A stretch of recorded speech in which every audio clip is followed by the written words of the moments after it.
Hello everyone, welcome back to the Anita Mavita Show. Mbote na biyo nyoso tout partout place bozali. Na bandeko nyoso bosabone sika ngai kombo na ngai Anita Mavita. Claudia Kiaku. Lelo na Anita Mavita Show toye kolobela likambo ya langue. Avant na kende pise bandeko na bo sanate ko s'abonner. Come on, bo subscribe massivement, bo share, bo like, bo partager ma vidéo, ba te belé pe ba se retrouver na ba conseil to so pesa na kati ya Anita Mavita Show. Lelo toye ko liga na langue. To remarquer na communauté na biso ba congolais, ba parents ebele to boy ko lakisa ba na biso langue na biso ya lingala. Moyen terme. Ata bino moko. Ezala te. Toza ba congolais mais to lingi ko lakisa ba na biso lingala te. To lobi lingala eza langue ya soni. Ata bino moko bandeko na biso ezala te. Donc biso lelo toye ko telemela ngo ata ke ba jeune en tant que génération na biso ya sika oyo toye ko telemela ngo to lingi su makamwana te. Ozomona. Ndeti na kutela ki na otanga kombo te to sola na bana bino. Na oba boti pete moko so ane o so ne na mwana na lingala oye ba kutu mambuzo lo bate na tuni o e boye ndeni no ye ba lingala te ono nga ba parents na ngai bandolo biso lingala te bandolo biso ka français po ba baki lingala eza langa soni mama papa place ozali biso sto yebi bandeko na biso ba na Afrique mama na yo papa na yo est-ce que bango so ba lo ba français te bamsu balo ba français batumsu balo ba lingala siko yozo boya ko laksa bana yo lingala lobi apoto ndenge zo kendela mundela bengane biso so toke na Congo langue ni bano bandolo ba lingala donc siko bana ba ko se retrouver te parce que ba yebi ko lo ba lingala te donc yango na biso to yepoto pesa conseil na ba o ba salela makamwana to tika. Il faut to lakisa bana na biso munoko na biso ya mboka parce que toza na bikolo ebele na bapoto ba lakisa bana na bango pourquoi pas biso pourquoi tozonga to bungisa bana na biso omona te na babis omona ya musu mama moko boya na je be mundibu na bana na ya olobisa bana na langue na bango putuko na langue na bango mais biso omona ke omona ba tanti na biso ba tonton na biso aloba mwana linga omona mo ba soni ali ba kutu peto ye ba kaza congolais ate moko mentalité ni to poto zi intégrité mondele ayaki ko bebisa je to lingi to zongisa kaka makamusu na nzela ya omoni biso pe toza ba jeune kaloka bana bino donc génération na biso na génération bana bino to telemi to lobi to kolakisa bana biso lingala po lingala moment na to toza na shop o même na banelo mosolo ne likama lingala moto aza pembeni oyoka te. Mais sikoyo ceux qui anglais donc on a pas malgré ça pas bazana ngolo bena lingala mais alo bena anglais l'essentiel azoyo kayo voilà. En plus, on a remarqué que dans la communauté, la plupart des parents ont boya ko laksa bana lingala ka français, binomo bo bénéficier na ngote. Voilà, et le paye mususu ya ngwana. Imagine, yozo sona mwana na français bana les premiers tirs 30. Omi edete, oyebi anglais te. Fallait yo profiter mwana na yo ozolo bale na anglais ka ibuka male oyeba, mais yo zolo bise ka français. Siko yo lelo tina 2020. Batangela boka lettre voilà ozana British passport donc anglais na monoko yebite oza kaka so iphone ebengi ya kambangu bazobenga omona interview na yo musala mo sala ngo eza te foluka muto ayebi anglais po salela auto bana donc biso pe ba parents to sala effort ya ko s'intégrer ozomona eza bien ekosunga biso nyonso nditi bandeko nyonso to bana na France est-ce que bino na bandako na boloba anglais boloba anglais te boloba français po za langue zo loba na mboka na bino mais biso na anglais te bandeko belé balobisa bana bango français nditi bango ba congolais balobara muto aloba français ndaza mutamaye soko loba lingala oza zoba ba famille ba papa ba mama boyebela bino moko et leo to la sabino ka bo moi le na plateau na biso bozomona bana oyo to bana na biso lelo awa bana oyo donc omona bana biso bango yeyo donc toye lelo ko présenter bino na plateau na biso donc to kosola na bango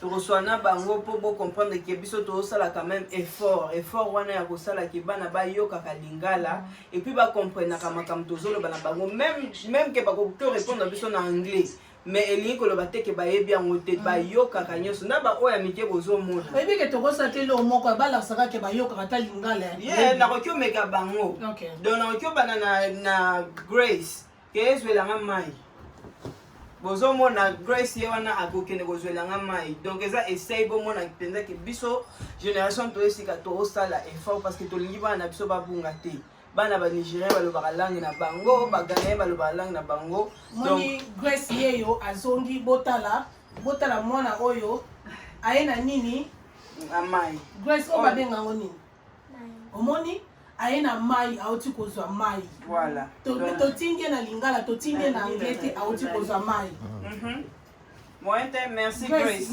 You can go, yeah? You can go. Donc, na bandi lisusu na Miracle, qu'est-ce nga vert. donc tozosala kaka boye po tolakisa bino ke bana na biso bayokaka lingala ata na bayebi koloba ngo te mais tozosala baeffort wana bayeba yango Voilà. po towana bafamille na biso na Congo baloba lingala tala mwana ye azongi bomoni aye na Voilà, wow, maman, vert. merci. Oh, babenga ngoni. Vert. Vert. omoni Merci. aye na vert alobi bibi ke babenga ngo vert Vert. Merci Aya. Toza la bana misusu donc baza ebele biso toboti na biso tobota donc bana biso bango Angel kezo la ngali papa oya muke oyo bomona pa oyela na li papa Angel kendo zo li papa yaya ozomona donc bayebi nyonso tosala effort bandeko na biso génération na biso bozwa idée oyo biso topesa bozwa conseil yango na considération eko aider biso tokokende bakongo kala te mboka ezobeba mindele balingi biso te donc il faut tosala effort wana po bana déjà bazala déjà na idée na lire ya koyeba ke soki batindi omoni Angel zongi aye na lipapa Angel turn this way omoni Come. Angel come ya olakisa bato lakisa dadi kuna bomoni aye na lipapa Angel oyo eza nini yeah, yes. Lipapa. Allez, tokotinda deuxième mwana na biso ya muke ya suka lisusu Faith kende kozwelanga liputa bomona pena ke bayebi nyonso bana na biso pena tosala effort yango tolingi bana nyonso oyo bazoya nsima na biso bana na biso tozobota bazala intégré na lingala eza pe intégration voilà oh my god donc bana na biso ozomona yeyo aye na liputa yango oyo aye na liputa Faith oyo eza nini baluka kuna bamoyo oyo eza nini liputa basala nango nini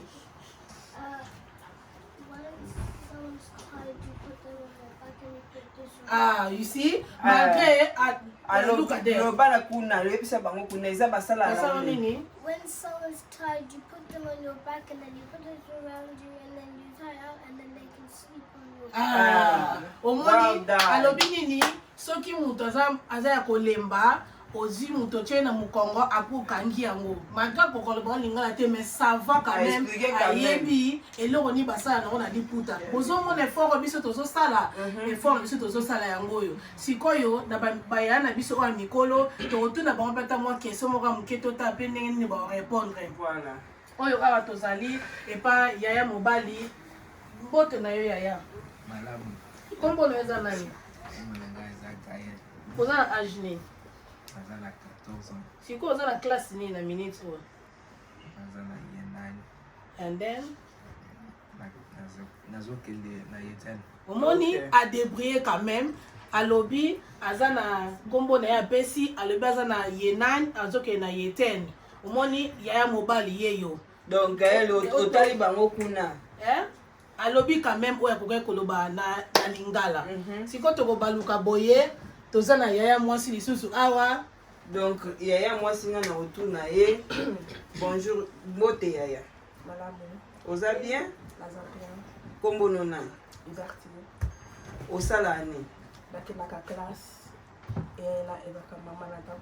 voilà bozomona jeune fille abotami awa aye na ye bebe te ndenge oyo ayaka bebe abotami na Angleterre mais azoloba lingala malgré ezoloba lingala na bango ya basango mais alobaka ngo yaya Liberty olambaka oyebi olamba nini na biloko na biso bacongolais nasalaka madesu na chicken lipanzi Oh my god.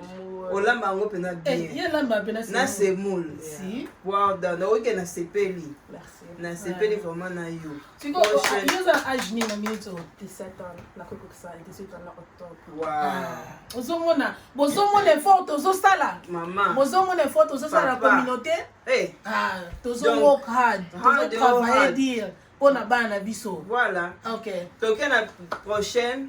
Toza na yaya na biso lisusu ya mwasi. niki opesi biso kombo na yo toyoki oza na age nini na minute naza na 18 ans ok siko osalaka nini à part nini o lockdown Soki mais lockdown lockdown eza eza tosalaka nini na vie na yo nakendaka mosala okenda mosala apprenticeship ok siko otangaka mpe the same time bien otangaka me osalaka mpe donc ye alobi ke atangaka mais asalaka mpe na the same time donc atangaka asalaka mpe baklasse mosusu ezala bongo ozotanga ozosala mpe na ndenge moko sikoyo niki okoki mpe kolamba eloko nini oyo na biloko na biso bakongole oyo okoki kolamba madesu fumbwa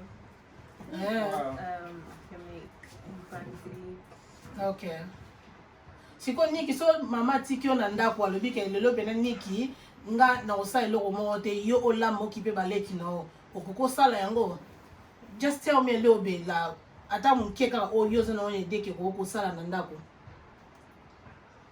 otala mpe caméra. nasokolaka basani nasali misala ya ndako and then nakeko na lesi bana nalesi myself alone donc lesala mpe yo moko ya ok bocomprendre ye kaka malgré azoyokaka même baquestion batuli sikoyo ça va merci yaya niki toke na ya Joyce so isi nalobi nkombo na ye yaya yebisa biso yo nkombo na eza nani Joyce otangaka talaka caméra oza na classe nini sikoyo naza na ye 8 oui sikoyo nde tovandi boye na bandako na ndenge ya lockdown na ndako sikoyo ozosala nini oyede mama na nini nasokolaka basani nasalaka fifa nasalaka naza na kitchen ntango mama azolamba ka mama azolamba ok quand même boyoki ndenge mwana alobi makambo asalaka na lockdown oyo toyebi ke bana ebele bakomi balezi baosala bango leo moto na ndako banda vanda na phone kaka kolala na kolala mais quand même oyoki bana na biso bazosala quelque chose bayebi ke na ntongo soko lamuki basalaka boye basalaka boye basalaka boye sikoyo tosisi te tozocontinue tozala baebele awa tokotuna bango baquestion video na biso ezocontinue sikoyo